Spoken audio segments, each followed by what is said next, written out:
The hair between my toes.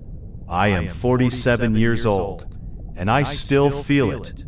The hair, a dead child's hair, floating between my toes at the bottom of a lake. I was 7 years old when it happened, and I never told anyone, until now. This was South Georgia heat, the kind it always has. The air was so thick and wet that breathing felt like drinking warm steam. The kind of heat that makes roads shimmer and dogs stop barking. My family had gone that day to a place that could only exist in the American South. A man had dug out a giant pond from red Georgia clay, poured truckloads of white sand around it, planted a few palm trees that had no business being there, and called it a beach. He charged families good money to pretend for a day. Cars were parked in the grass. The smell of charcoal and fire drifted through the air. Radios played from open car doors.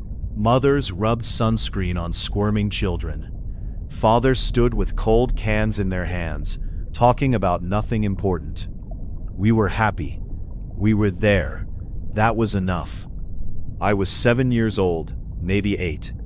Out in the middle of the water there was a little island. Calling it an island is generous.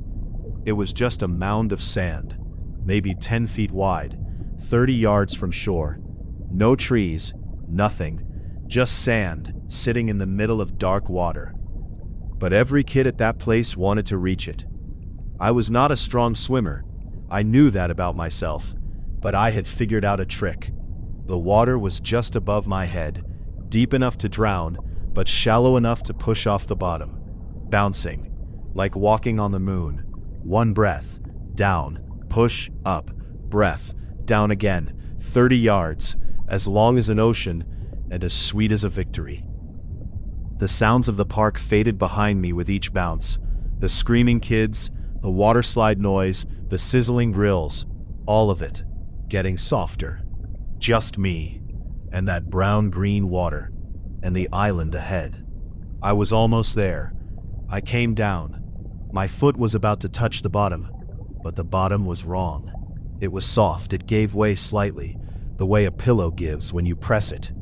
And my toe, my right big toe, caught something.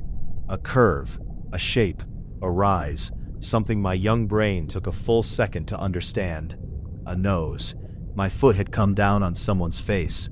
I did not scream. I do not know why. Maybe the shock was too fast for sound to follow. I thrashed, I pushed. I have no memory of getting that to shore, only that suddenly I was there, sitting on the sand, my chest heaving like a drum. It was hair. Just for one single moment, as my foot pulled back upward, something passed between my toes, fine, weightless, like silk, like a feather dissolving in water, a child's hair, drifting slowly in the dark water, in that faint and fading light from far above, moving, as if everything was perfectly fine. I sat on that shore for a long time, knees pulled tight to my chest, staring at the water. I was a little kid. I did not understand what I had found. I did not tell anyone. I just sat there. Behind me, families were still eating lunch. Children were still laughing. Radios were still playing, and I just kept staring at the water. Then the screaming started. Not the fun kind. A mother's voice, high, cracking, splitting the air, calling out a name, over and over and over again. A father rushing through the water, soaked to his waist, his face a color I had never seen on an adult's face before. Other parents stood up from their chairs. Conversation stopped mid-sentence.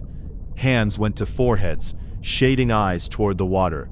They were looking for a little boy. They found him right there, right in front of that small sand island. They pulled his body from the water, right in front of the families who were still eating their lunch. I am 47 years old now. I have never told this story the way I am telling it now. That man-made pond, that sand that did not belong there, those palm trees that did not belong there, the smell of charcoal, the sound of children laughing. I remember all of it. But what never leaves is one single moment. Those fine, weightless strands of hair passing between my toes, drifting in the water, slowly, calmly, as if everything was perfectly fine, as if nothing had happened at all.